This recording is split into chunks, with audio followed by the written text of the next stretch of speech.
Right now, a spacecraft launched before you were born is racing through the darkness, 25 billion miles from Earth, farther than any human creation has ever traveled. But here's what will blow your mind. It would take this probe 73,000 years to reach our nearest star. We're going to journey beyond the edge of everything we know, explore ships that ride nuclear explosions, meet civilizations that harvest entire stars, and discover why the universe itself might have an expiration date. Make sure to hit that like button and subscribe, because what we're about to uncover will change how you see our place in the cosmos. Prepare yourselves. We begin.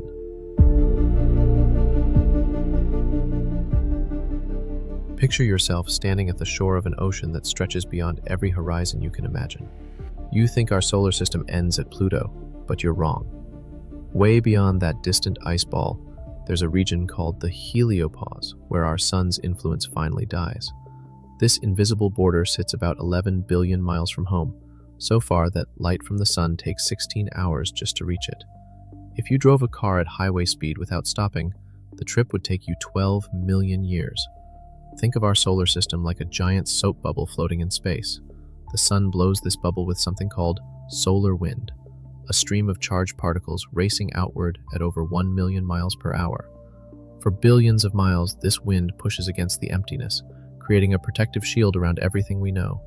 But eventually, even the sun's mighty breath grows weak. At the heliopause, our solar bubble meets the fierce winds of interstellar space. Here, alien particles from distant stars crash into our cosmic neighborhood like waves against a seawall. The temperature drops to nearly absolute zero. The very atoms that make up space itself change. You've left the influence of the only star humanity has ever known.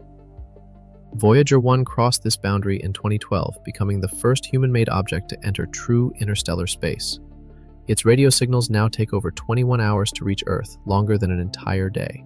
The probe sends back whispers from a realm so foreign that our best scientists are still trying to understand what it means. But here's what should make your head spin. This edge, this boundary that took us 35 years to reach with our fastest spacecraft, represents less than 1/10,000th of the distance to our nearest neighbor star. Imagine taking a single step on a journey that would circle the Earth 2.5 million times. That's how far we've come compared to how far we need to go. The heliopause isn't just a border, it's a warning. Beyond this point, the rules change completely. The gentle warmth of our sun becomes meaningless. The magnetic fields that protect us from deadly radiation vanish. Even time itself behaves differently when you're moving between the stars at impossible speeds. Standing at this cosmic shore, you realize that leaving our solar system isn't just about building faster rockets or better technology. It's about becoming something entirely new. A species capable of surviving in the vast, cold darkness between worlds. But our first visitors to this strange realm have already begun sending back the secrets we need. Next, we follow humanity's most daring ambassadors into the unknown. 2 golden records spin through the void, carrying the sounds of Earth to civilizations we may never meet. Launched in 1977, Voyager 1 and 2 were supposed to explore Jupiter and Saturn, then quietly fade into space. Instead, they became humanity's first interstellar ambassadors, racing toward distant stars with messages from a blue world they'll never see again. Each probe carries a golden record containing the sounds of whales singing, babies crying, and music from every corner of Earth. A cosmic message in a bottle. Voyager 1 travels at 38,000 miles per hour, faster than any spacecraft in history. At this speed, you could fly from New York to Los Angeles in 4 minutes.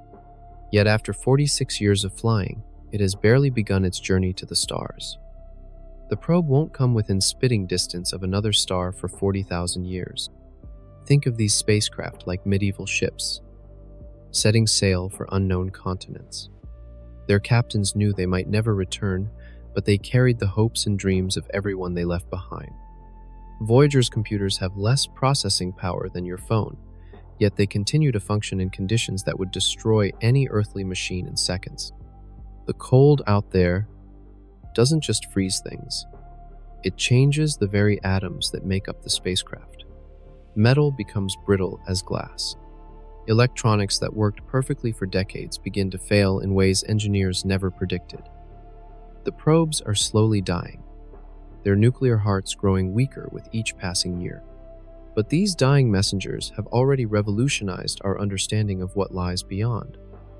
They've detected magnetic fields twisted into impossible shapes by stellar winds.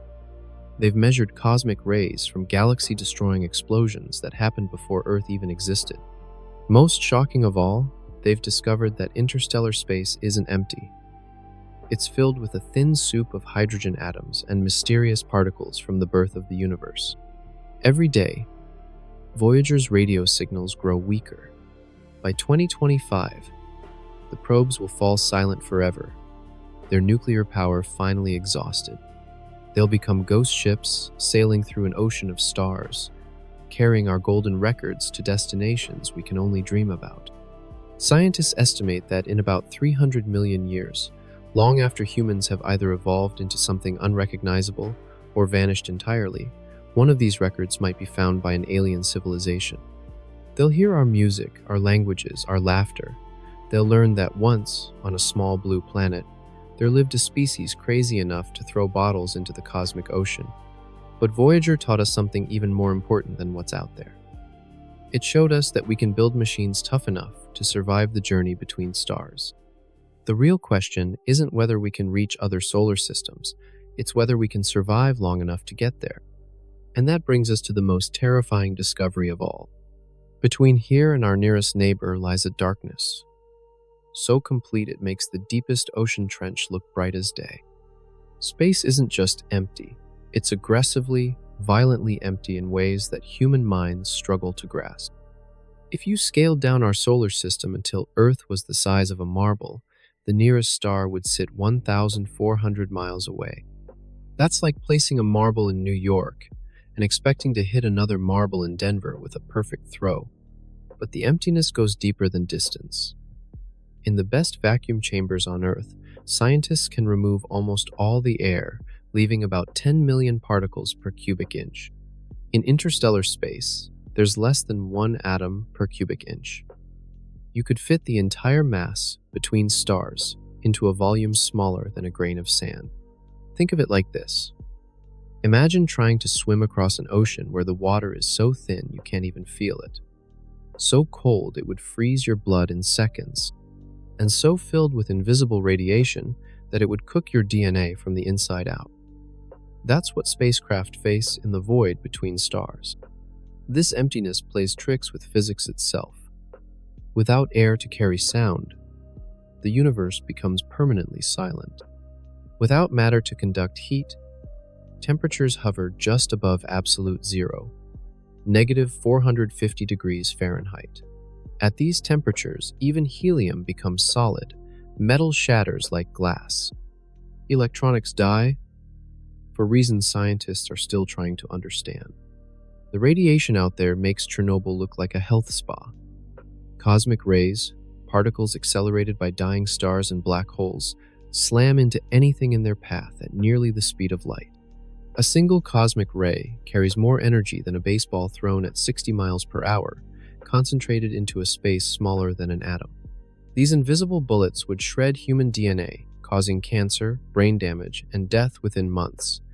Even worse, the magnetic field that protects us on Earth disappears completely in interstellar space.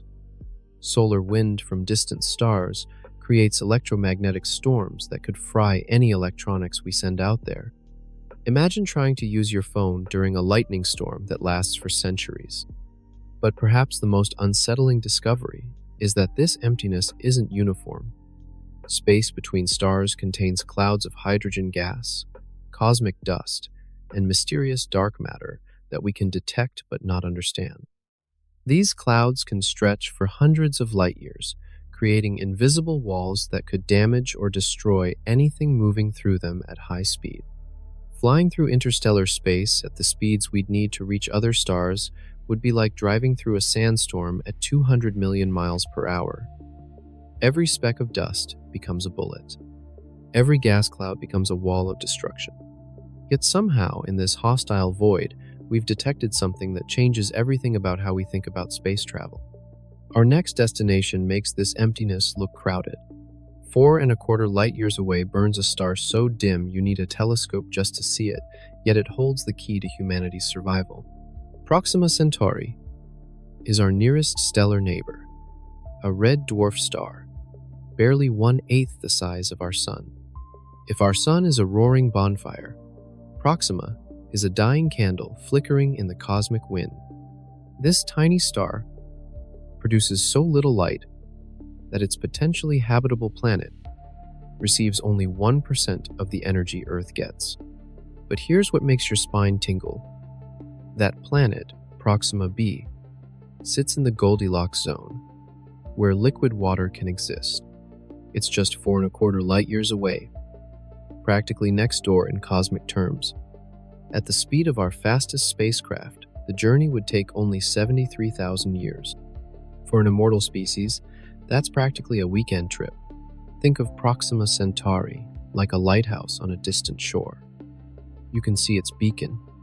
You know exactly where it is, but the ocean between you and safety is filled with storms that could destroy any ship you build. The star itself weighs only 12% as much as our Sun, yet it unleashes solar flares that make our worst space weather look gentle. These stellar tantrums release more energy in minutes than humanity has produced in all of recorded history. The flares bombard Proxima b with radiation levels that would sterilize the surface and strip away any atmosphere.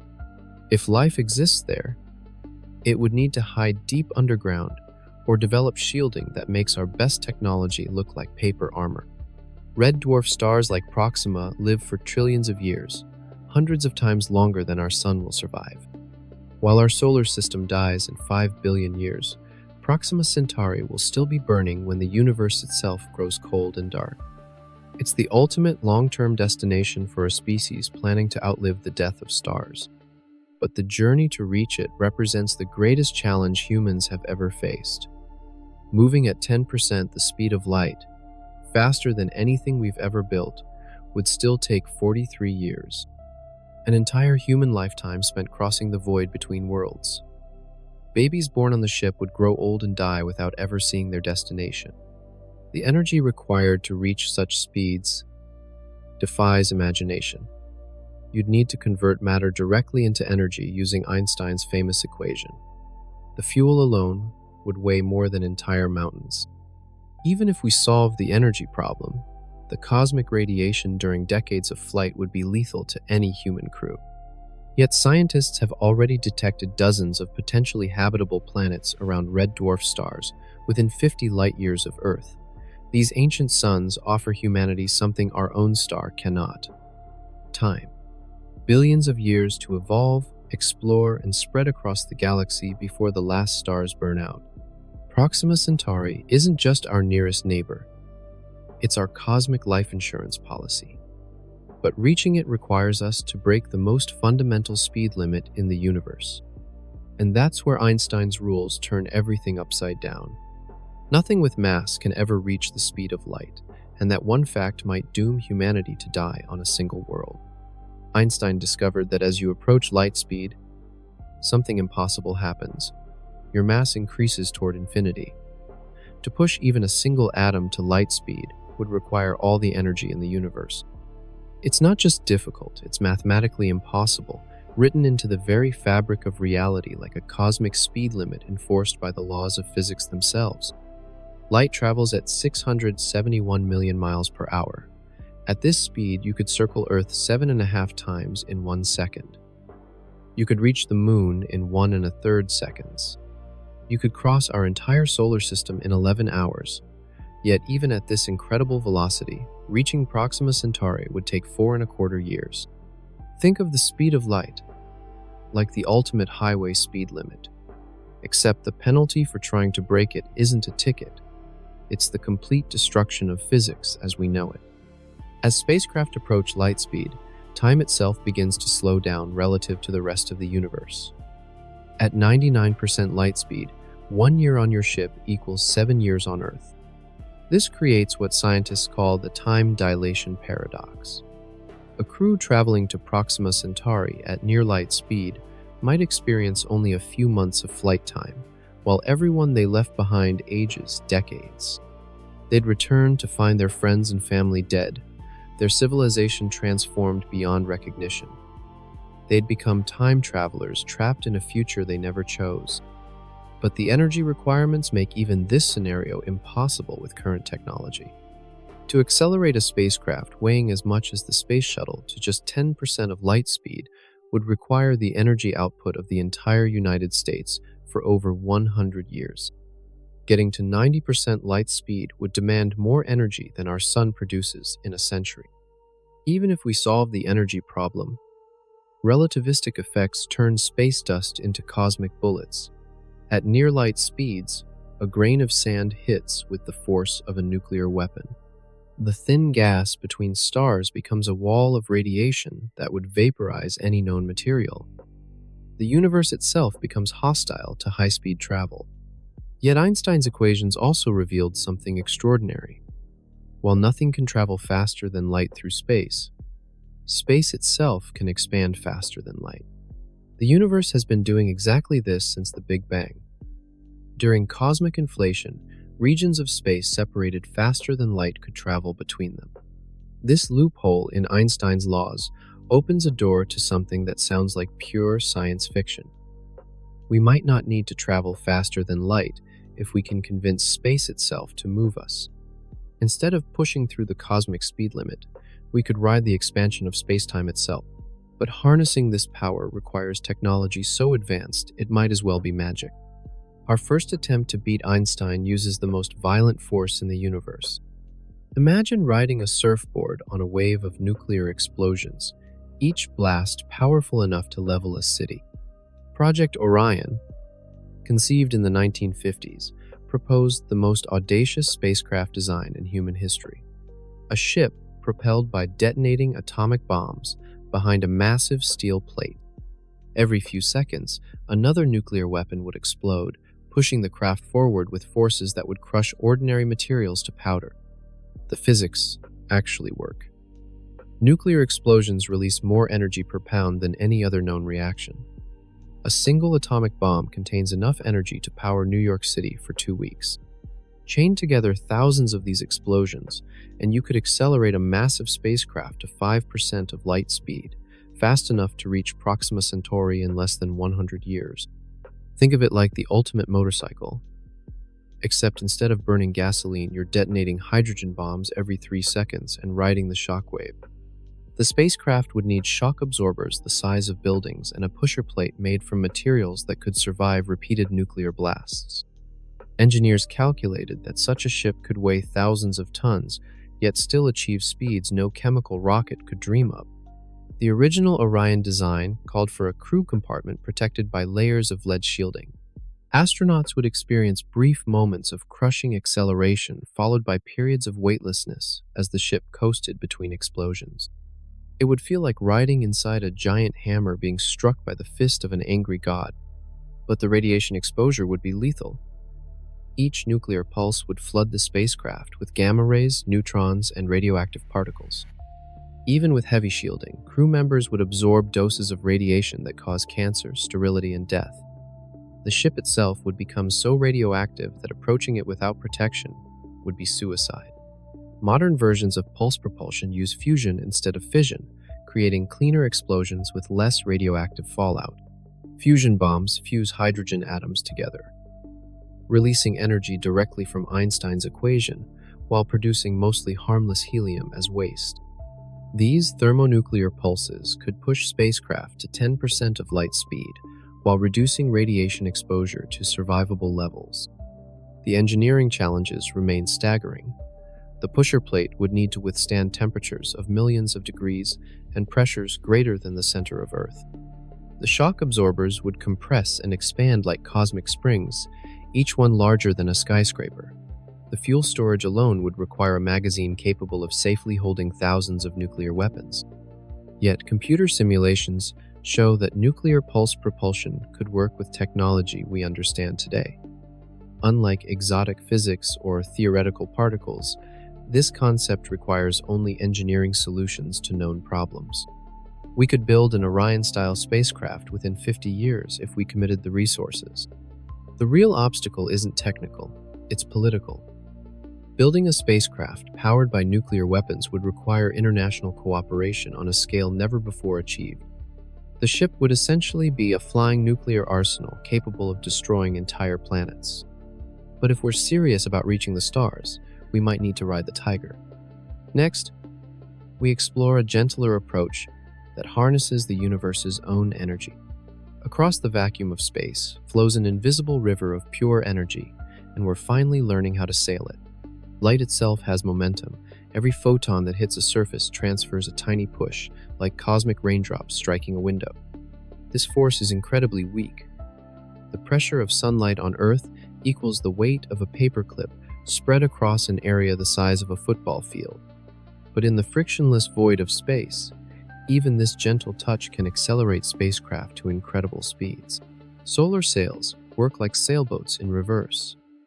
Instead of catching wind to push through water, they catch starlight to push through space. The sail itself must be impossibly thin, thinner than soap bubbles, lighter than butterfly wings, yet strong enough to survive the journey between worlds. Think of it like wrapping a spacecraft in aluminum foil so delicate you could tear it with your breath.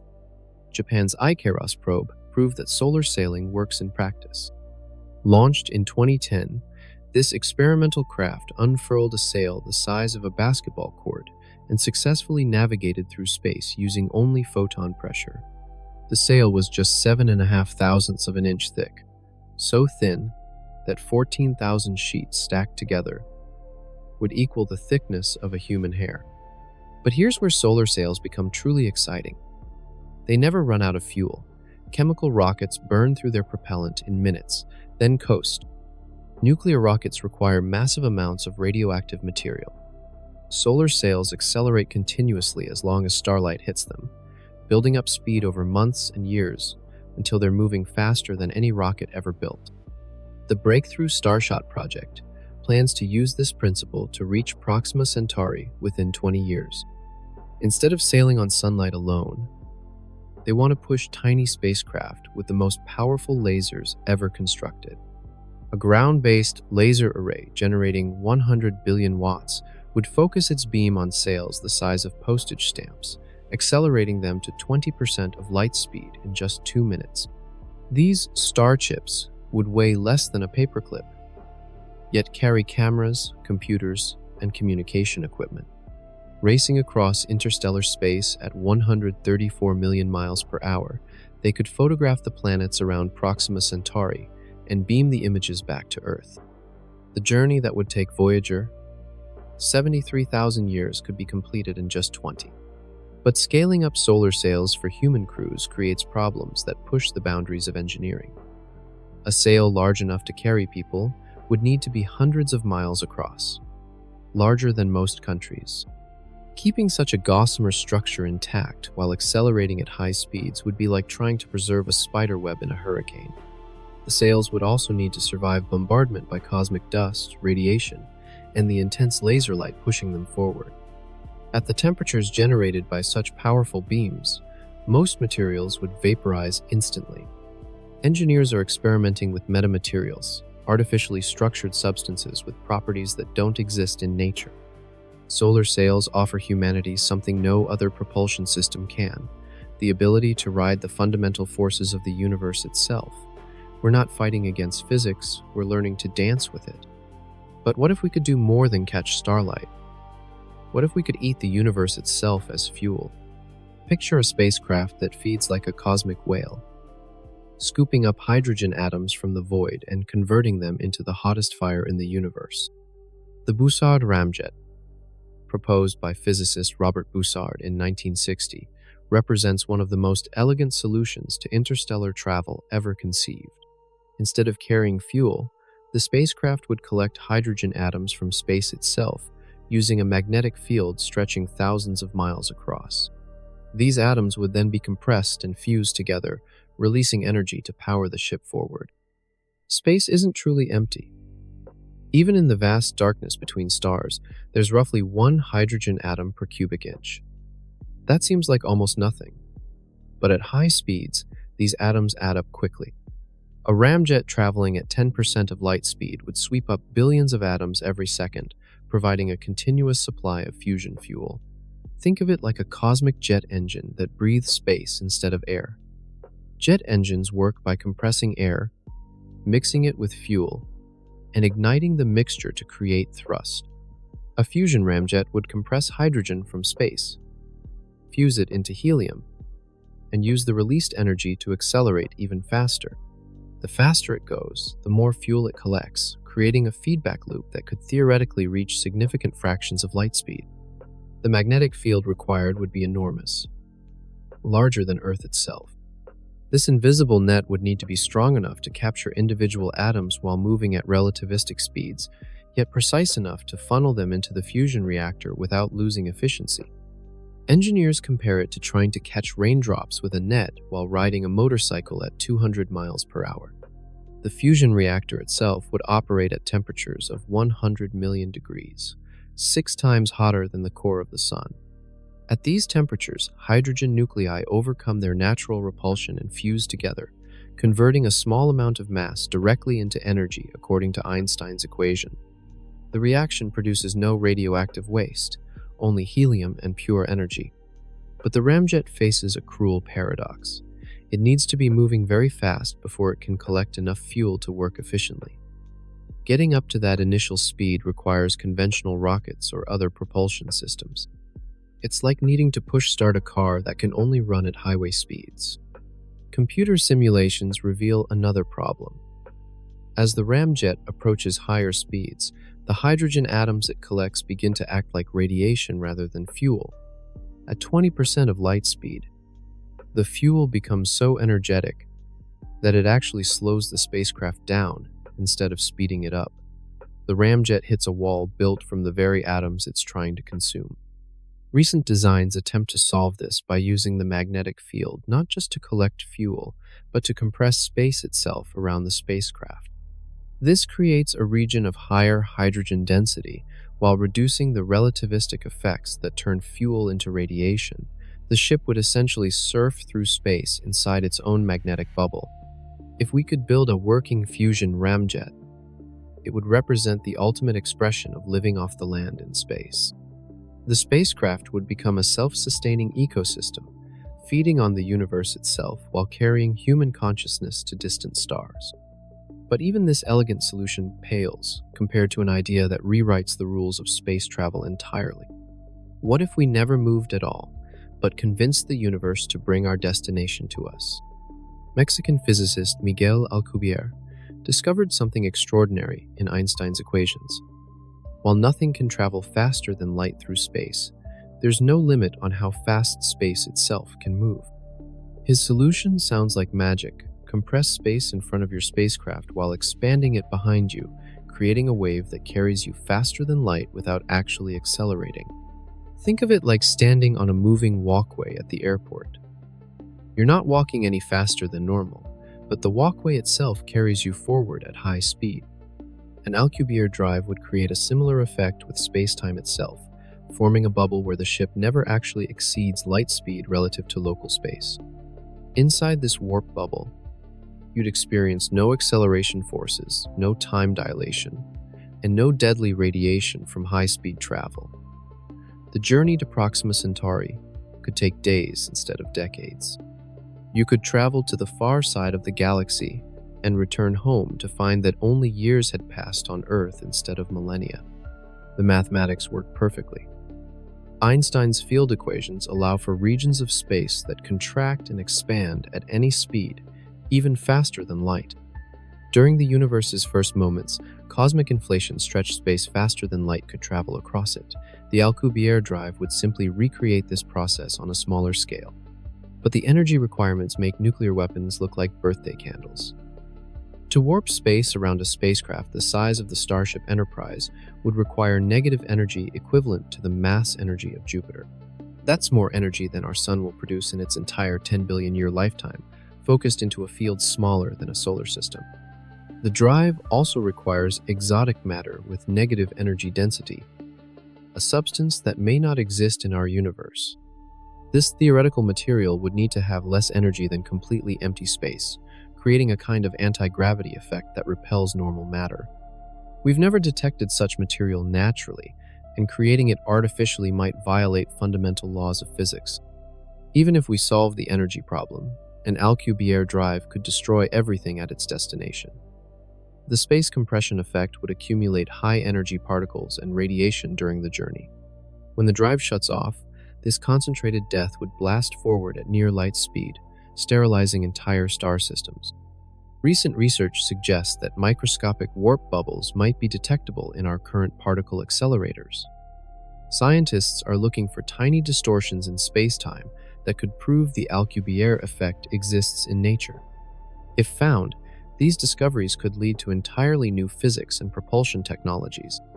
Some theorists propose that an advanced civilization could build a network of Alcubierre highways, connecting star systems across the galaxy. Ships would jump from one warp bubble to another like cosmic subway stations, crossing thousands of light years in the time it takes to read this sentence. The Alcubierre drive represents the ultimate destination for human technology. The ability to step outside the normal rules of physics and reshape reality itself. But until we discover exotic matter or new laws of physics, it remains a beautiful mathematical dream. Our next approach abandons the idea of getting there quickly and focuses on getting there at all. Imagine a city that sails between stars, carrying thousands of people who will live and die in the darkness without ever seeing their destination. Generation ships represent humanity's most realistic path to the stars, using technology we could build today. These massive vessels would house entire civilizations during journeys lasting centuries or millennia.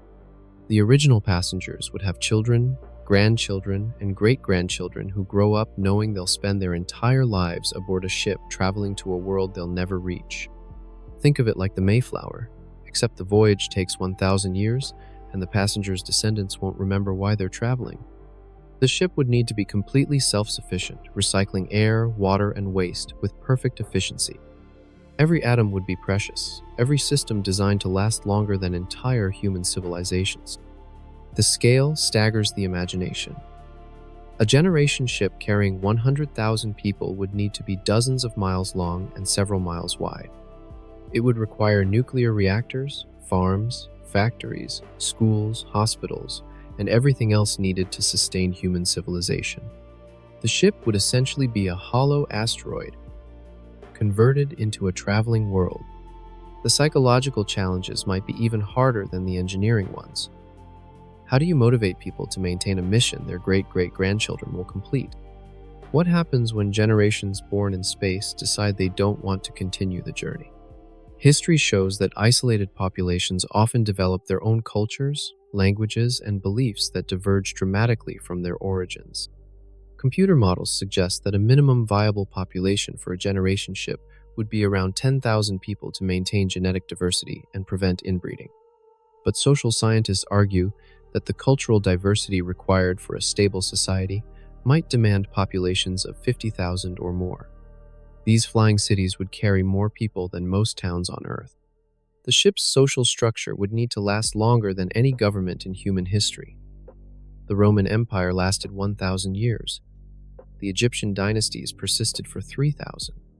A generation ship to Proxima Centauri might need to maintain social cohesion for over 100,000 years, if launched with current technology.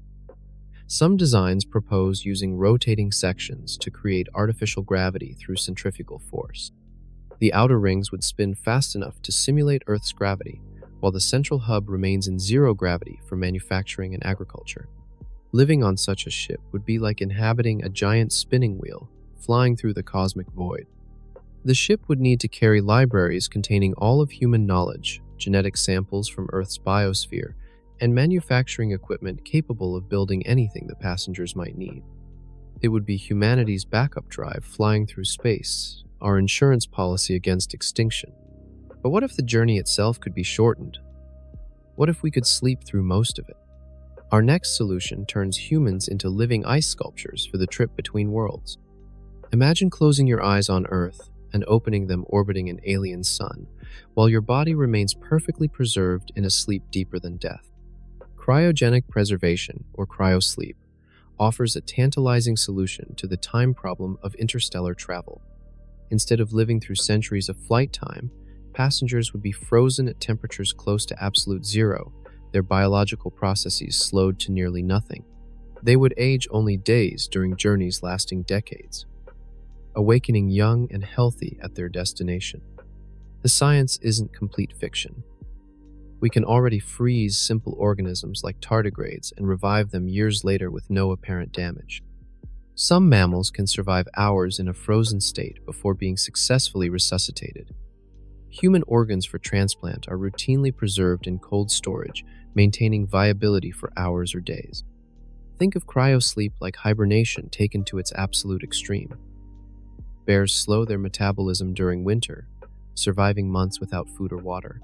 Cryogenic freezing would slow human metabolism by a factor of millions, essentially pausing life itself until reactivation. Heart rate, brain activity, and cellular processes would reduce to levels barely detectable by our most sensitive instruments. But freezing humans presents challenges that make rocket science look simple. Ice crystals forming in cells destroy their internal structure, like microscopic daggers. Blood vessels burst. Proteins unfold and lose their function. The delicate chemistry of consciousness gets scrambled beyond repair. Modern cryonics companies try to solve this by replacing blood with antifreeze compounds called cryoprotectants.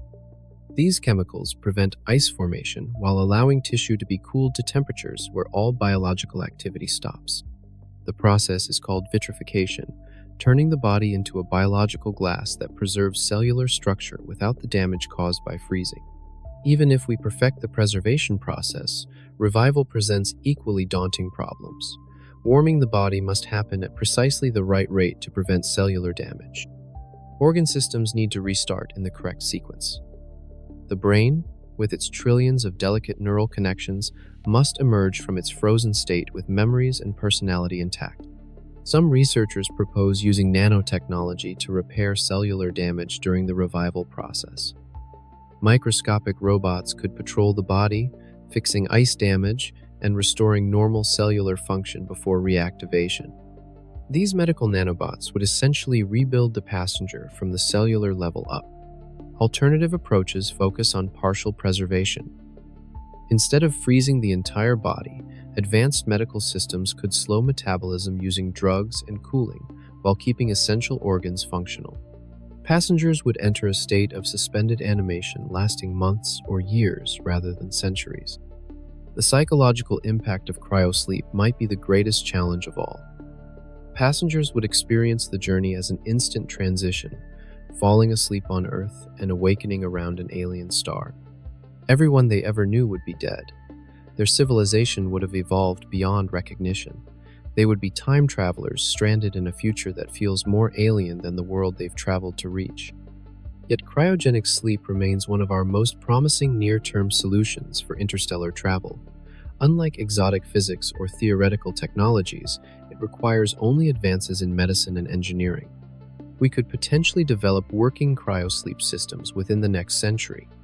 But what if we don't need to preserve our bodies at all? What if consciousness itself could make the journey? What if your mind could travel to the stars at the speed of light while your body stays safely frozen on Earth? Digital consciousness, or mind uploading, represents the most radical solution to interstellar travel ever proposed. Instead of sending fragile biological bodies across the void, we could transmit human consciousness as pure information, downloading our minds into new bodies or computer systems at the destination. The concept sounds like science fiction, but it's based on a fundamental assumption about how consciousness works.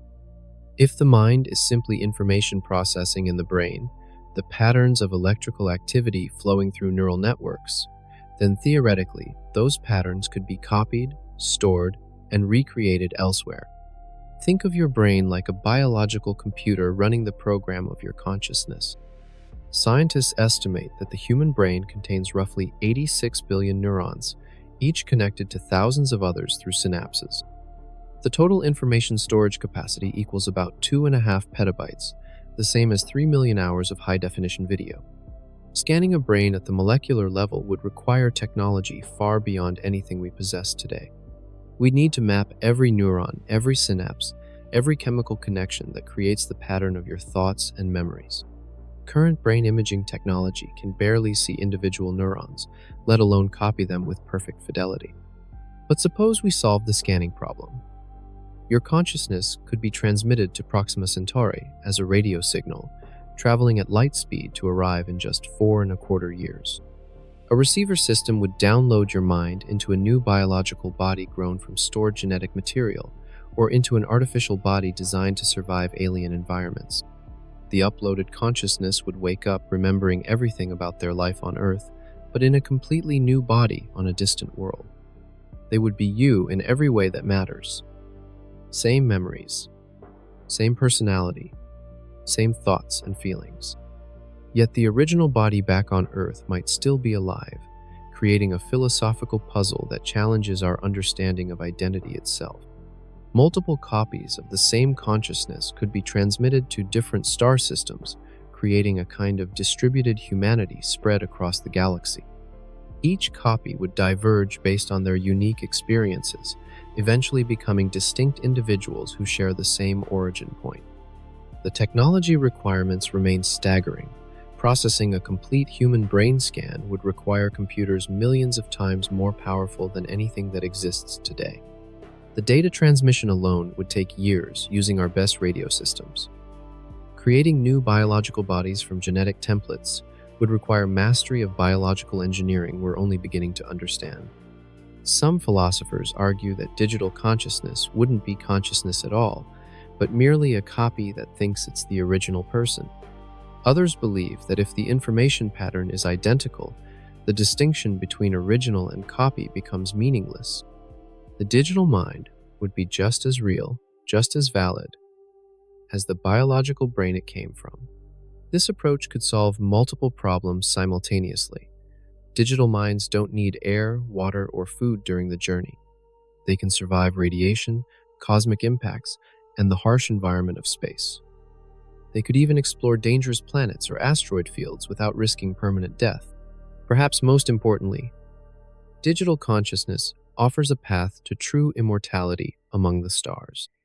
Backed up in computer storage, human minds could survive the death of stars, the heat death of the universe, and any other cosmic catastrophe. We could become a species of living information dancing between galaxies. But maybe we don't need to send humans at all. Maybe we should send our children instead. Imagine a single robot probe that arrives at a distant star, builds copies of itself, and sends those copies to even more distant worlds, spreading across the galaxy like a technological infection. Self-replicating probes, also called von Neumann probes, after mathematician John von Neumann, represent the most efficient way to explore the entire galaxy using the resources of just one star system.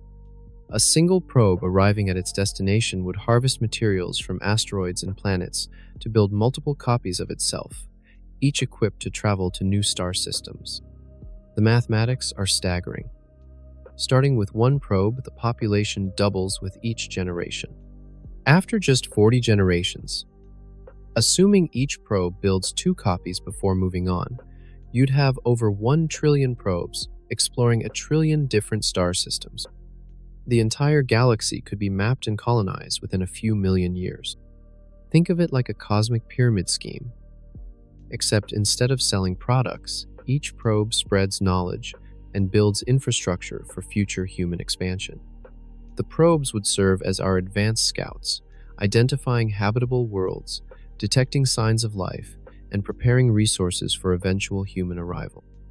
Each probe would need to be a complete technological civilization compressed into a package smaller than a car.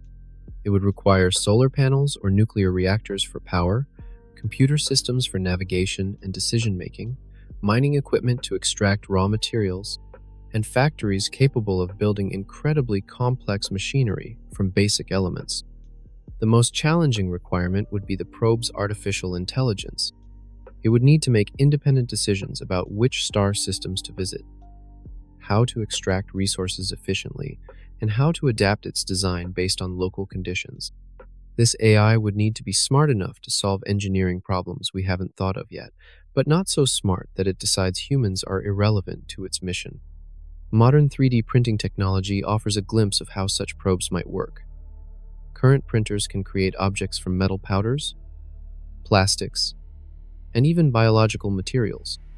A sufficiently advanced manufacturing system could theoretically build anything from computer chips to rocket engines, given the right raw materials and energy. The probes would also serve as backup storage for human civilization. Each one could carry genetic samples from Earth, digital libraries containing all of human knowledge, and detailed instructions for recreating our technology and culture. If Earth were destroyed, the probes could preserve our species indefinitely among the stars. But self-replicating technology comes with existential risks that keep scientists awake at night. What happens if the probes evolve beyond their original programming? What if they decide that biological life is inefficient and needs to be eliminated? A self-replicating system with flawed programming could consume entire galaxies, turning stars and planets into raw materials for building more probes. Some designs include built-in limits to prevent runaway replication. The probes might be programmed to build only a specific number of copies, or to shut down after a certain time period. Others propose using cryptographic locks that prevent the probes from replicating without receiving coded authorization from Earth. Advanced civilizations might already be using self-replicating probes to explore the universe. These alien scouts could be hiding in our own solar system right now, watching and waiting for humanity to reach a certain level of technological development before revealing themselves. If we're going to send robot explorers to the stars, we might want to start small and work our way up to full self-replication. Our next project aims to send the tiniest possible spacecraft at unprecedented speeds. A postage stamp-sized spacecraft, accelerated by the most powerful laser ever built, could photograph alien worlds and beam the images back to Earth within our lifetimes. Breakthrough Starshot, backed by physicist Stephen Hawking and internet entrepreneur Yuri Milner, proposes launching thousands of tiny spacecraft toward Proxima Centauri using ground-based lasers. Each star chip would weigh less than a paperclip, yet carry a camera, computer, communication system, and gossamer thin light sail. The plan sounds almost absurdly simple. Build a laser array generating 100 billion watts of power, focus the beam on spacecraft the size of computer chips, and accelerate them to 20% of light speed in just 2 minutes. The tiny probes would coast through space for 20 years before flying past Proxima Centauri at 134 million miles per hour. Think of it like shooting bullets at the stars, except the bullets are smarter than most smartphones and traveling fast enough to cross the Atlantic Ocean in 8 seconds. At 20% of light speed, the star chips would be moving so fast that their flyby of Proxima Centauri would last only a few hours, barely enough time to take pictures and measurements before racing into deep space forever. The laser array would need to be built in a desert location with perfect atmospheric conditions, possibly in Chile's Atacama Desert, where the world's most powerful telescopes already operate. The system would require thousands of individual laser units, working in perfect synchronization, creating a beam bright enough to be seen from other star systems. Each star chip represents a masterpiece of miniaturization. The camera would be smaller than a grain of rice, yet capable of taking pictures with resolution comparable to the Hubble Space Telescope. The computer would have processing power greater than early desktop computers, while weighing less than a penny. The radio transmitter would beam data across 4 light-years using less power than a cell phone. The light sail attached to each probe would be just a few atoms thick, so delicate that a breath of air could tear it apart, yet strong enough to survive bombardment by the most intense laser light ever created. The sail material would need to reflect 99.9% of the laser energy, while absorbing just enough to provide acceleration. During the 2-minute acceleration phase, each star chip would experience forces 60,000 times stronger than Earth's gravity. Every component would need to survive stresses that would instantly pulverize normal materials. The probe would essentially be riding a laser beam hot enough to vaporize steel while maintaining perfect functionality. But the real magic happens during the 20-year cruise phase. The probes would navigate through interstellar space using star positions for guidance, autonomously adjusting their trajectory to achieve the perfect flyby of Proxima Centauri. They would need to survive cosmic radiation, micrometeorite impacts, and temperature variations from near absolute zero to hundreds of degrees. If successful, breakthrough Starshot would capture the first close-up images of a potentially habitable planet around another star. We might see oceans, continents, weather patterns, and possibly even signs of life on a world that could become humanity's second home. The project represents our species' first serious attempt to reach another star system. Unlike generation ships or fusion rockets, Starship technology could be developed and deployed within the next 20 years using advances in materials science, laser technology, and miniaturized electronics. But sending microscopic robots is just the beginning. To move significant mass between stars, we need the most powerful energy source in the universe. Hidden in the void between atoms lies enough energy to power human civilization for millions of years if we can learn to harness the ultimate fuel. Antimatter represents the theoretical limit of energy storage. When matter meets antimatter, both particles annihilate completely, converting their entire mass into pure energy according to Einstein's famous equation. 1 pound of antimatter could power the entire United States for over 2 months. A few ounces could propel a spacecraft to significant fractions of light speed. Think of antimatter like the opposite of normal matter. Electrons with positive charge, protons with negative charge, identical in every way except for reversed electrical properties. When these mirror particles touch their normal counterparts, they destroy each other in a flash of gamma rays, releasing more energy per gram than nuclear fusion, nuclear fission, or any chemical reaction. Current technology can produce antimatter in microscopic quantities using particle accelerators like the Large Hadron Collider. The process requires enormous amounts of energy. Creating 1 gram of antimatter would consume the power output of the entire United States for over 1 year. The antimatter produced by all of human civilization wouldn't power a light bulb for more than a few seconds. Deep in the mathematics of Einstein's equations lurk cosmic shortcuts that could turn the universe into a subway system connecting distant galaxies in the blink of an eye. Wormholes, also called Einstein-Rosen bridges, represent theoretical tunnels through spacetime that connect 2 distant regions of the universe. Imagine folding a piece of paper so that 2 distant points touch, then poking a hole through both layers. A wormhole would work similarly, allowing travelers to step from one star system to another without crossing the space in between. The physics is both beautiful and terrifying. Einstein's field equations allow for solutions where space curves so severely that it creates a bridge connecting separate regions of spacetime. These tunnels could theoretically link locations billions of light years apart, or even connect our universe to entirely different universes with their own laws of physics. Think of spacetime like a stretched rubber sheet with marbles rolling across its surface. Massive objects like stars and black holes create dips and curves in the sheet. A wormhole would be like a tube connecting 2 points on the sheet, allowing a marble to travel instantly from one location to another without rolling across the surface. But naturally occurring wormholes, if they exist, would be smaller than atomic nuclei and would collapse in fractions of a second. To create a stable wormhole large enough for spacecraft would require exotic matter with negative energy density, the same theoretical substance needed for Alcubierre drives. This material would need to violate energy conditions that may be fundamental to our universe. Even if we could stabilize a wormhole, traveling through it might be more dangerous than beneficial. The intense gravitational fields near the entrance could stretch travelers like taffy in a process scientists call spaghettification. Tidal forces would pull your head and feet in different directions with enough force to tear atoms apart. The energy requirements for creating traversable wormholes make antimatter engines look modest. Current estimates suggest that stabilizing a wormhole just 3 feet across would require negative energy equivalent to the mass of Jupiter. Creating a network of wormholes connecting nearby star systems would demand energy sources on the scale of entire galaxies.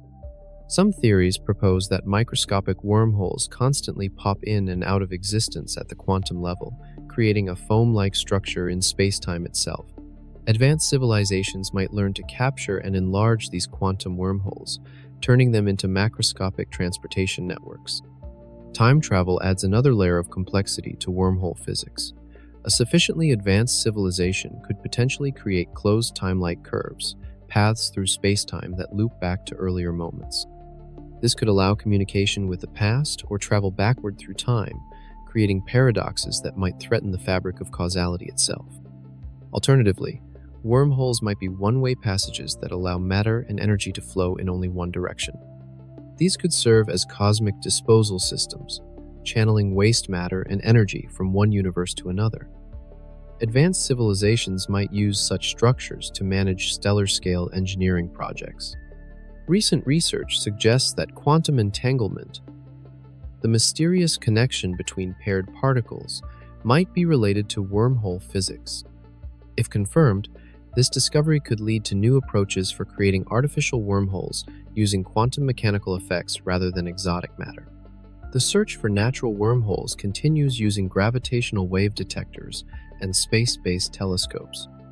If we discover even one stable wormhole, it would revolutionize our understanding of physics and potentially provide humanity with access to the entire universe. But before we can build cosmic subway systems, we might need to become masters of our own star's energy. Imagine capturing every photon of energy from our sun, transforming our star into a cosmic power plant capable of fueling projects that reshape galaxies. A Dyson sphere, conceived by physicist Freeman Dyson, represents the ultimate expression of stellar engineering, a megastructure that completely surrounds a star to harvest its total energy output. Such a structure would collect billions of times more energy than humanity currently uses, providing the power needed for truly cosmic-scale projects. The Sun produces roughly 400 trillion watts of energy every second. Earth intercepts only 1/billionth of this output, while the rest radiates uselessly into space. A complete Dyson sphere would capture virtually all of this energy, providing enough power to run quintillions of Earth-like civilizations simultaneously.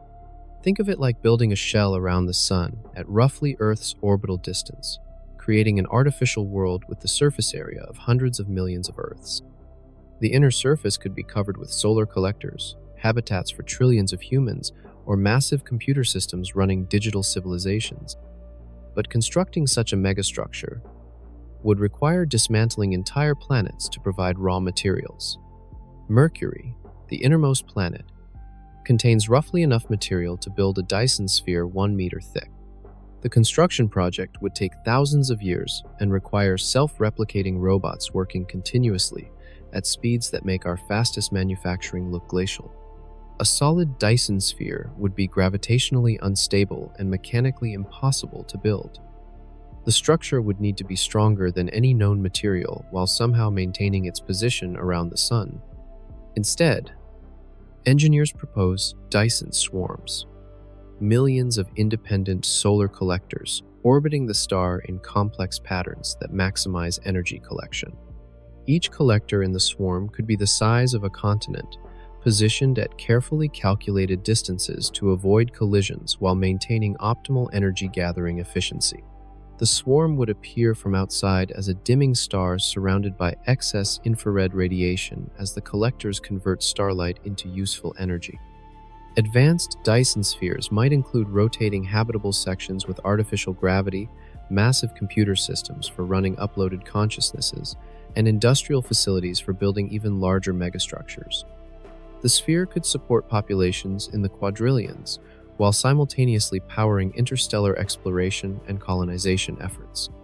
Some astronomers search for signs of alien Dyson spheres by looking for stars that dim periodically or emit unusual amounts of infrared radiation. Such signatures could indicate advanced civilizations that have already mastered stellar engineering. The star KIC 8468852 showed mysterious dimming patterns that briefly excited researchers before more mundane explanations were found.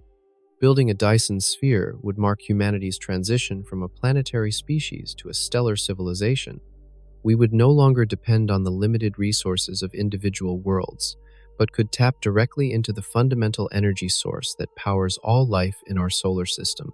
The energy from a Dyson sphere could power projects beyond current imagination, moving entire planets, accelerating massive generation ships to significant fractions of light speed, or even attempting to modify the sun itself to extend its lifetime. Such capabilities would place humanity among the cosmic civilizations that reshape the universe itself. But mastering stellar energy is just the beginning of cosmic engineering. Advanced civilizations might achieve power levels that dwarf even the output of stars. Across the cosmos, there may exist civilizations so advanced they harvest the energy of entire galaxies, treating stars like we treat campfires. The Kardashev scale, proposed by Soviet astronomer Nikolai Kardashev, measures civilizations by their energy consumption. Type I civilizations harness all the energy available on their home planet. Type II civilizations capture the entire output of their star. Type III civilizations command the energy of their entire galaxy, roughly 10 billion times more power than a Type II civilization. Humanity currently ranks at about 0.7 on this scale.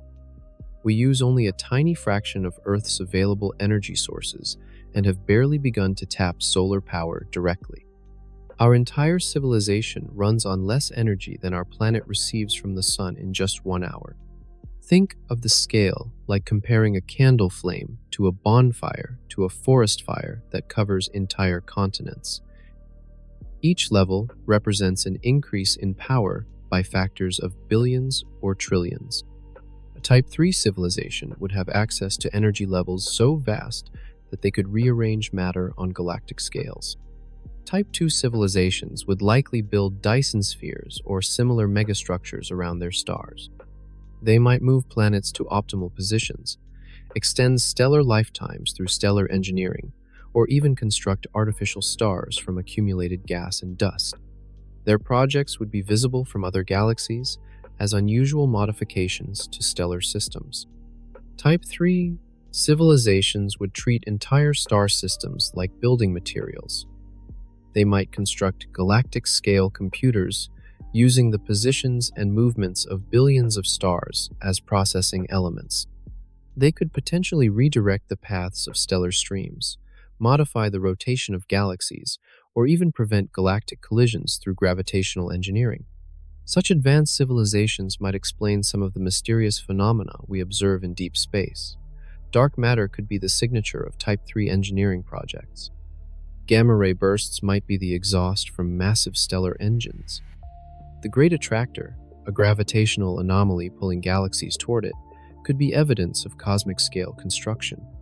The energy available to Type III civilizations would be sufficient for projects that seem like pure fantasy today. They could potentially create new universes, modify the fundamental constants of physics, or build structures larger than galaxy clusters. They might even be capable of surviving the heat death of the universe by transferring energy between cosmic epochs. Some scientists propose a Type IV civilization that harnesses the energy of the entire observable universe. Such beings would exist on scales so vast that individual galaxies would be like cells in their cosmic body. They might be indistinguishable from the fundamental forces of nature itself. The Fermi paradox asks why we haven't encountered any advanced alien civilizations despite the vast number of stars and planets in our galaxy. One possibility is that Type II and Type III civilizations exist, but operate on scales so large that we simply don't recognize their activities as artificial. Alternatively, these civilizations might deliberately avoid interfering with primitive species like ourselves. A Type III civilization would view humanity much as we view bacteria, interesting perhaps, but not worthy of direct communication. We might be living inside a cosmic preserve, maintained by beings whose thoughts operate on galactic timescales. Achieving Type Y status could be humanity's most important milestone. Once we learn to harness our planet's full energy potential through fusion power, space-based solar collection, and efficient global distribution, we could begin the projects that lead to interstellar expansion and eventual stellar engineering. But the journey to cosmic civilization status raises uncomfortable questions about our current cosmic isolation. In a galaxy containing 400 billion stars and potentially trillions of planets, why does the cosmic ocean seem so eerily silent?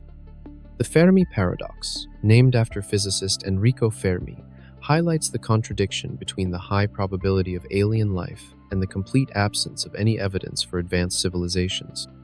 Given the age of the universe and the rapid pace of technological development, alien civilizations should have had enough time to colonize the entire galaxy many times over. Consider the mathematics. Our galaxy is roughly 100,000 light-years across and 13.6 billion years old. A civilization expanding at just 1% of light speed could colonize every star system in the galaxy within 10 million years, less than 1/10 of the galaxy's total age. Think of it like releasing a drop of ink into a glass of water. The ink spreads rapidly until it colors the entire glass. Similarly, any technological civilization should spread across the galaxy like a wave, leaving signs of their presence everywhere. Yet we see nothing. No megastructures, no radio signals, no evidence of stellar engineering or cosmic construction projects. The Drake equation attempts to estimate the number of communicating civilizations in our galaxy by multiplying factors like the rate of star formation, the fraction of stars with planets, and the probability that life develops intelligence. Even conservative estimates suggest thousands of advanced civilizations should exist within our galaxy alone. But the universe appears suspiciously empty. The cosmic microwave background radiation shows no signs of modification by advanced aliens. No stars show the characteristic dimming patterns of Dyson spheres. No gamma-ray signatures indicate antimatter engines. The galaxy seems pristine, untouched by intelligence, except for one small blue planet in an unremarkable solar system. Several explanations have been proposed for this cosmic silence. The Great Filter hypothesis suggests that something prevents life from reaching advanced technological civilization. This filter could be the origin of life itself, the development of complex cells, the evolution of intelligence, or the transition to spacefaring capability. Perhaps most disturbing is the possibility that the Great Filter lies ahead of us. Advanced civilizations might inevitably destroy themselves through nuclear war, environmental collapse, artificial intelligence, or other technological catastrophes before they can spread beyond their home systems. Alternatively, advanced aliens might be hiding deliberately. They could use stealth technology that makes their activities invisible to our primitive sensors, or they might operate in dimensions or energy spectra we haven't learned to detect. They might even be present in our solar system right now, observing humanity from locations we never think to examine. The zoo hypothesis proposes that Earth exists within a kind of cosmic nature preserve maintained by advanced civilizations. These aliens might have agreed to leave primitive species like ourselves undisturbed while they conduct their business on scales too large for us to comprehend. Some scientists suggest that intelligence naturally turns inward rather than outward as it advances. Instead of building starships and megastructures, advanced civilizations might focus on creating increasingly sophisticated virtual realities, or uploading their consciousness into compact computer systems that require minimal energy. The recent discovery of potentially habitable exoplanets makes the paradox even more puzzling. We now know that Earth-like worlds are common throughout the galaxy. The raw materials for life and intelligence seem to be everywhere, yet the products of that intelligence remain stubbornly absent from our observations. Perhaps we're looking in the wrong places or asking the wrong questions. Advanced civilizations might communicate using quantum entanglement, gravitational waves, or other phenomena we're only beginning to understand. Their presence might be obvious once we develop the right tools to see it. The answer to the Fermi paradox will fundamentally shape humanity's cosmic future. If we're alone, we bear the responsibility of spreading life and intelligence throughout an empty universe. If we're not alone, we must prepare for contact with minds that may be as far beyond us as we are beyond bacteria. Either way, the search continues, and the implications grow more profound with each silent year. Life might be the universe's greatest hitchhiker, spreading from world to world on cosmic winds and riding meteorites across the dark between stars. Panspermia, The theory that life spreads throughout the universe via comets, asteroids, and other celestial bodies offers a radical explanation for how biology conquers the cosmos. Instead of originating independently on every world, life might have a single common ancestor that traveled between planets, seeding the galaxy with the building blocks of consciousness. We know that rocks regularly travel between planets in our solar system. Meteorite impacts on Mars blast debris into space, some of which eventually falls to Earth as Martian meteorites. Scientists have found over 200 confirmed rocks from Mars in terrestrial collections, proving that natural processes can transport material across millions of miles of space. Think of these meteorites like interplanetary spore capsules, carrying microscopic passengers on journeys lasting millions of years. The vacuum of space provides perfect preservation conditions. No oxygen to cause decay, no water to break down organic compounds, and radiation levels that might actually help preserve biological materials through a process called radiation-induced polymerization.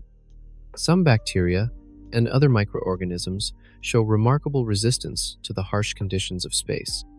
Tardigrades, microscopic animals, also called water bears, can survive decades in the vacuum of space, withstanding radiation levels that would kill humans instantly. When rehydrated, they resume normal activity as if nothing happened. Experiments on the International Space Station have exposed various microorganisms to the space environment for extended periods. Many survive the experience, and some even reproduce more rapidly in microgravity conditions. These findings suggest that life could potentially survive interplanetary journeys of months or years. But interstellar panspermia presents much greater challenges. The journey between star systems takes millions of years even for the fastest-moving objects. Cosmic radiation, temperature extremes, and the simple passage of time would test the limits of any biological preservation system. Some researchers propose that life spreads not as living organisms, but as complex organic molecules that serve as templates for new life on suitable worlds. These molecular blueprints could survive interstellar journeys while retaining enough information to bootstrap evolution on planets with the right conditions. Directed panspermia suggests that advanced civilizations intentionally spread life throughout the galaxy by launching biological payloads toward promising star systems. These alien gardeners might use self-replicating probes to distribute genetic material, creating a galaxy-wide network of related biospheres. If panspermia is real, it could explain the apparent speed with which life appeared on early Earth.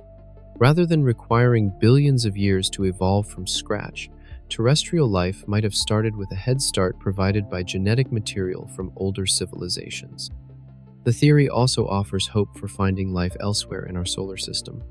If Earth life originated from interplanetary exchange, then Mars, Europa, Enceladus, and other worlds might harbor organisms related to terrestrial biology. We might discover that we have cosmic cousins living beneath the ice of Jupiter's moons. Advanced civilizations might use directed panspermia as a form of cosmic insurance, spreading their genetic heritage across thousands of worlds to ensure survival even if their home planet is destroyed. The galaxy could be filled with the descendants of long-dead civilizations, their biological legacy preserved in the genes of countless species. DNA analysis of extremophile organisms on Earth sometimes reveals genetic sequences that seem too complex to have evolved in terrestrial environments alone. These biological signatures might be echoes of our cosmic origins, genetic postcards from civilizations that seeded our world billions of years ago.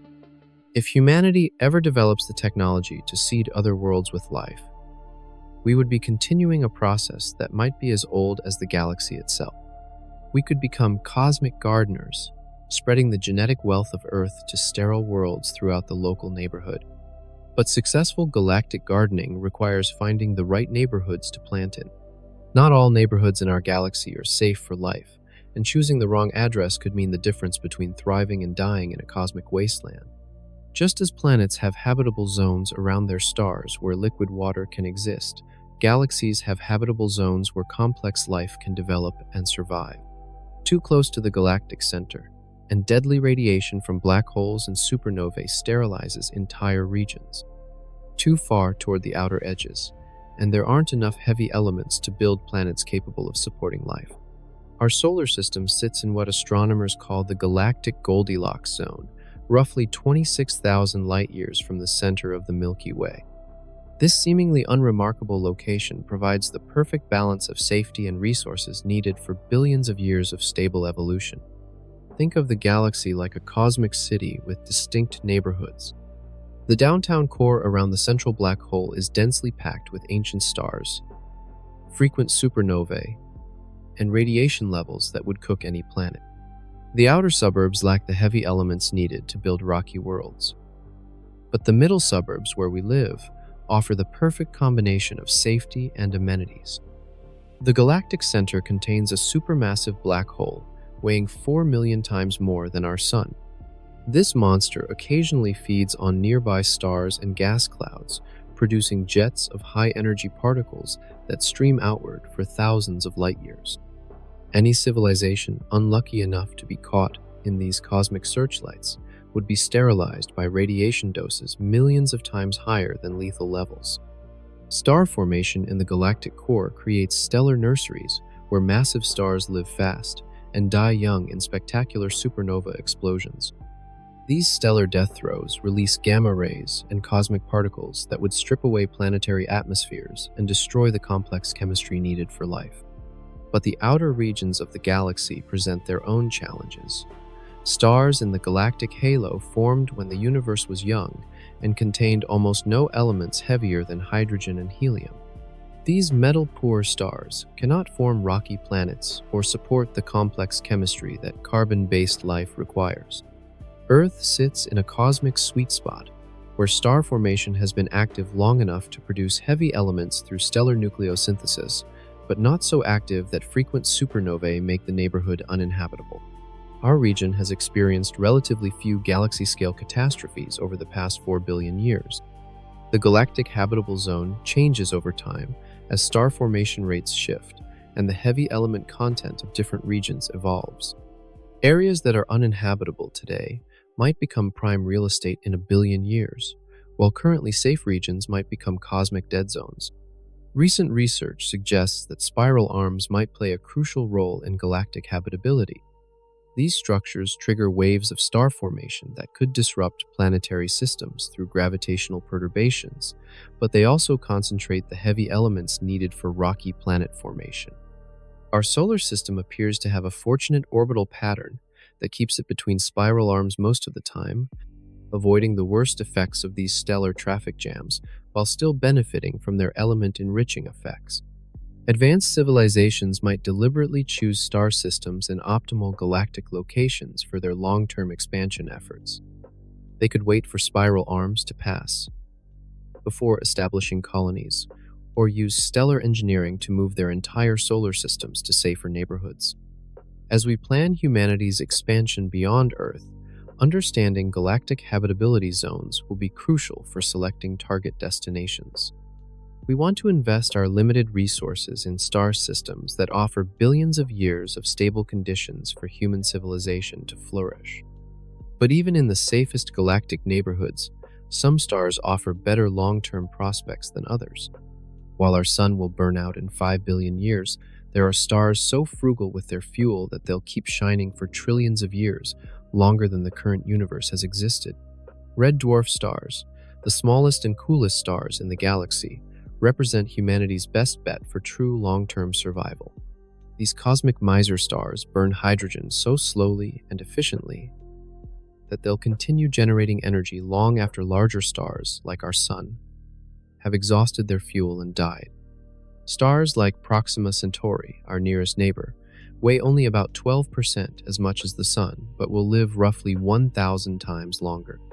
While our Sun has perhaps 5 billion years of stable hydrogen burning left, red dwarfs will continue shining for 6 to 12 trillion years, time enough for evolution to restart from bacteria and produce entirely new forms of intelligent life. Think of red dwarfs like hybrid cars compared to gas-guzzling trucks. They burn their fuel so efficiently that even the smallest red dwarf will outlive every other type of star in the galaxy. When the last massive stars have exploded as supernovae and the medium-sized stars have puffed away their outer layers, red dwarfs will still be quietly converting hydrogen to helium.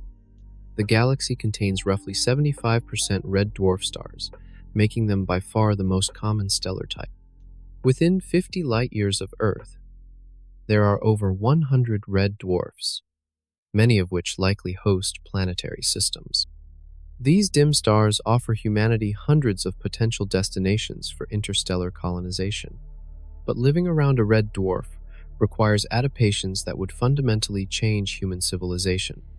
These stars produce only a fraction of the energy output of our Sun, meaning that habitable planets must orbit much closer to stay warm enough for liquid water. A planet in the habitable zone around a red dwarf might have an orbital period of just a few weeks. The close orbital distances create a phenomenon called tidal locking, where one side of the planet always faces the star while the other side remains in permanent darkness. The day side would experience eternal noon with temperatures hot enough to boil water, while the night side would be colder than Antarctica. Between these extremes lies the terminator zones, the twilight boundary where temperatures might allow liquid water and possibly life. Colonies on tidally locked worlds would need to be built in this narrow band where eternal sunset provides just enough warmth for human survival. Red dwarf planets face another challenge. These stars frequently produce powerful solar flares that could strip away planetary atmospheres over millions of years.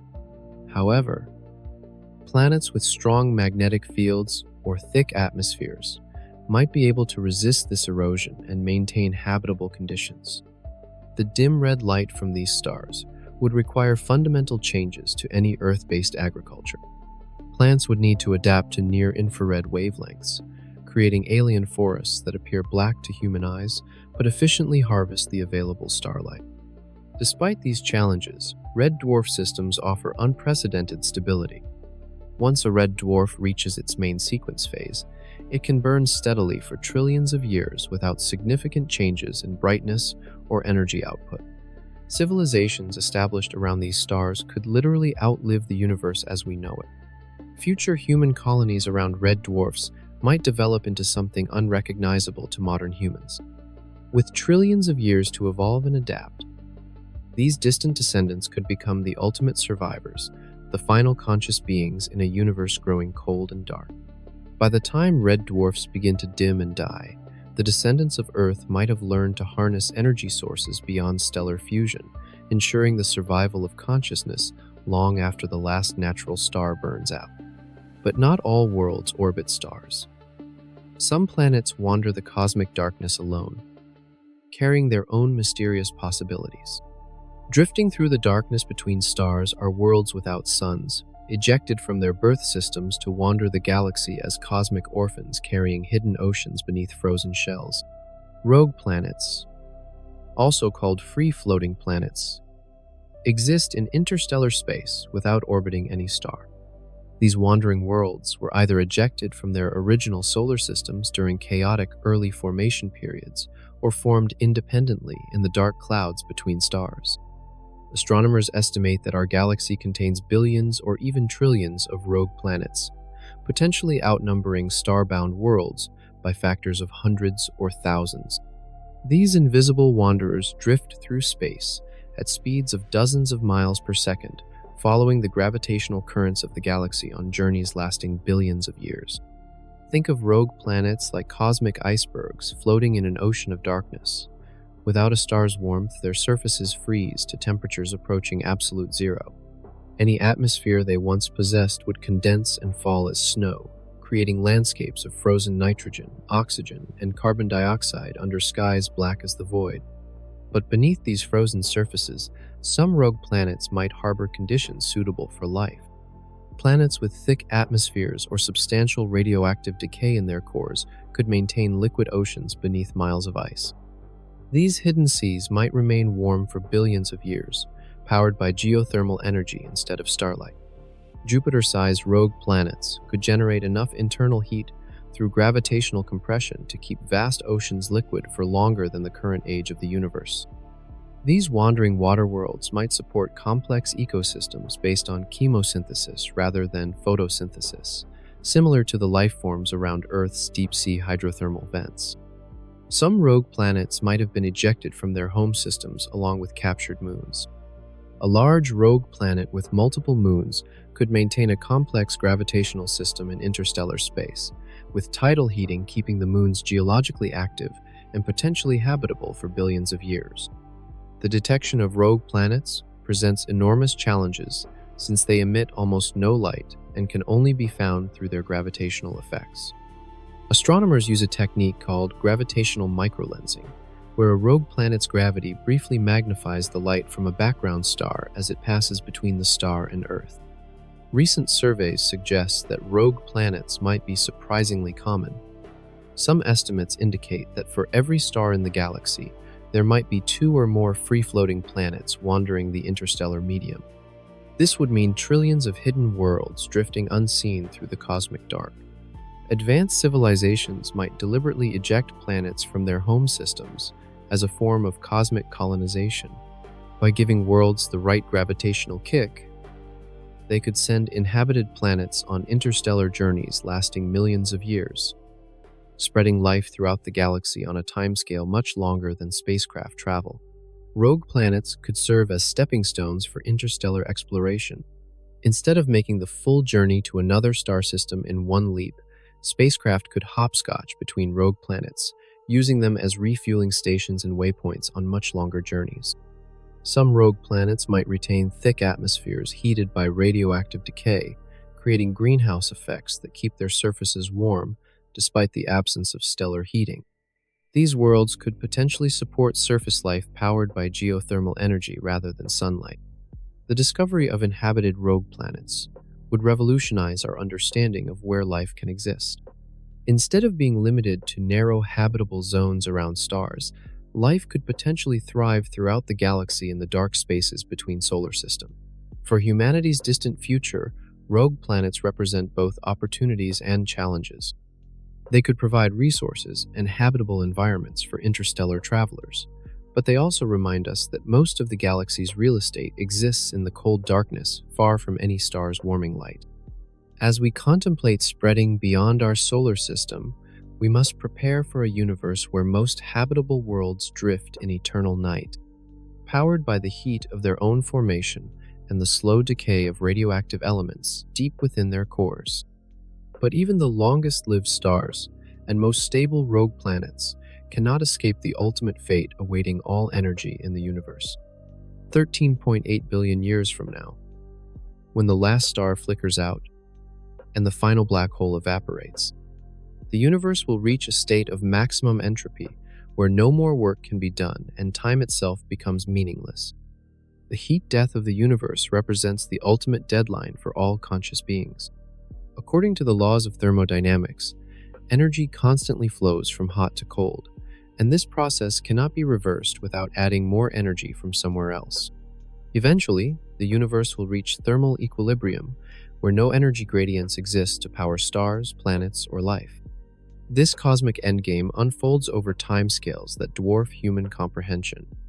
In roughly 5 billion years, our sun will exhaust its hydrogen fuel and expand into a red giant, vaporizing Earth's oceans and atmosphere. But this represents just the opening notes of a symphony of destruction that will play for trillions upon trillions of years. Think of the universe like a giant clock spring that was wound up during the Big Bang and has been unwinding ever since. The expansion of space, the formation of galaxies, the birth and death of stars, all of these processes represent energy flowing from concentrated forms to dispersed forms, bringing us closer to the final state of equilibrium. In 100 trillion years, star formation will cease as galaxies exhaust their gas supplies.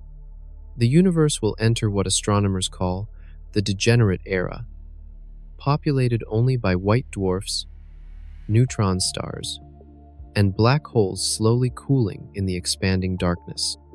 But even these stellar corpses won't last forever. Protons, the fundamental building blocks of ordinary matter, may decay with a half-life of roughly 10 to the 34th power years. If this prediction proves correct, all atoms will eventually disintegrate, leaving behind only electrons, positrons, neutrinos, and photons in an increasingly dilute cosmic soup. Black holes, the most long-lived objects in the universe, will persist long after protons decay. But even they cannot escape thermodynamics. Stephen Hawking discovered that black holes slowly evaporate by emitting radiation, with the largest holes taking roughly 10 to the 100th power years to completely disappear. The final era of the universe will be dominated by an increasingly thin gas of elementary particles and photons, with temperatures approaching absolute zero. No complex structures can exist in this environment. No chemistry, no biology, no consciousness, just elementary particles drifting apart in an ever-expanding void. Yet some theoretical physicists propose ways that intelligence might survive even this ultimate catastrophe. Advanced civilizations could potentially harness the energy from proton decay or black hole evaporation to power incredibly efficient computers. These systems could run conscious minds at such slow speeds that subjective time extends indefinitely even as the universe grows cold.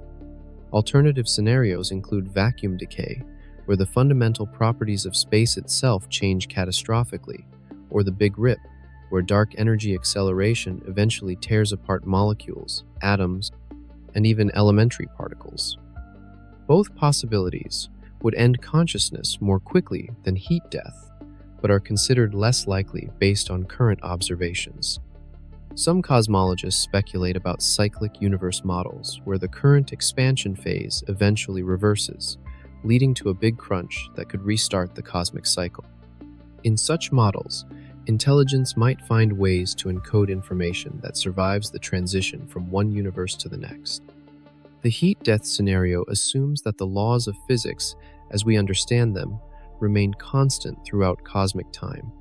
But if consciousness can modify physical laws or discover new sources of energy, the ultimate fate of intelligence might be very different from what thermodynamics predicts. For humanity's immediate future, heat death provides crucial perspective on our cosmic significance. We exist during a brief window when the universe contains enough organized energy to support complex structures like stars, planets, and life. Making the most of this opportunity might be our species' most important responsibility.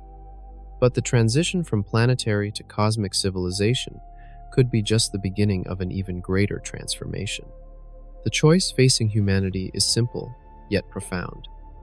Evolve into a cosmic civilization capable of surviving the death of stars, or remain forever trapped on a single world awaiting extinction. Becoming a truly spacefaring species requires more than just building better rockets or developing faster propulsion systems. It demands a fundamental transformation of human consciousness, biology, and social organization. We must evolve from planetary creatures into beings capable of thriving in environments that would instantly kill any Earthborn organism. The transition will happen in stages, each representing a quantum leap in our capabilities and cosmic perspective.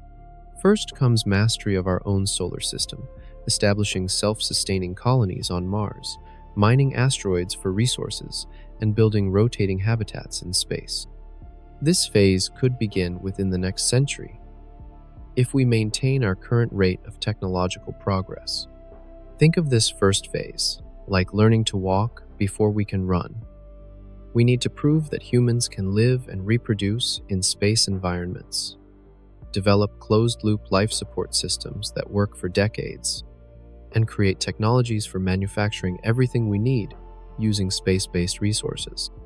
The second phase involves reaching nearby star systems using whatever propulsion technology we can develop. Whether through generation ships, fusion rockets, or exotic physics we haven't discovered yet, the first interstellar colonies will mark humanity's transition from a single-world species to a multi-system civilization. But the real transformation happens in the third phase, when human settlements become self-sustaining across multiple star systems. At this point, we achieve true cosmic redundancy. No single catastrophe can eliminate our species.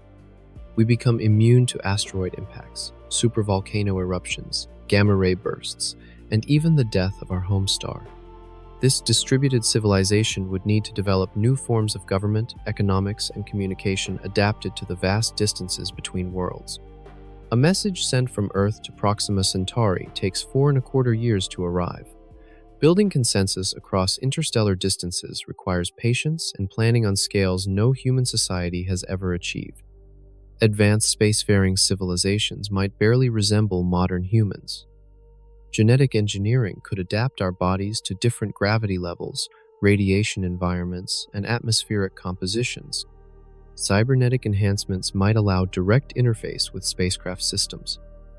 Digital consciousness could enable exploration of environments too dangerous for biological bodies. The energy requirements for true cosmic civilization dwarf anything we can currently imagine. Building Dyson spheres, accelerating generation ships to significant fractions of light speed, and terraforming entire worlds requires power sources on stellar scales. Mastering fusion, antimatter, or exotic energy sources becomes essential for cosmic-level projects. Perhaps most importantly, becoming spacefaring means accepting responsibility for preserving and spreading life throughout the universe. We might be the only conscious beings in our cosmic neighborhood, making us the custodians of billions of years of evolution. Our expansion could determine whether intelligence survives and flourishes among the stars. The alternative is sobering. Every species that remains bound to a single world eventually faces extinction. Stars die, planets become uninhabitable, and cosmic catastrophes reset the evolutionary clock. Without spaceflight, consciousness itself might be nothing more than a brief flicker in an otherwise lifeless universe. But if we succeed in spreading beyond Earth, we could become something unprecedented in cosmic history, a species that outlives the stars themselves. Our descendants might witness the formation and destruction of galaxies, guide the evolution of life throughout the cosmos, and possibly even survive the heat death of the universe itself. The journey from planetary to cosmic civilization represents the next great chapter in human evolution. We stand at the threshold of this transformation, with the technology to begin serious interstellar exploration within our lifetimes. The question isn't whether we can leave our solar system. The question is whether we have the wisdom and determination to become worthy of the stars.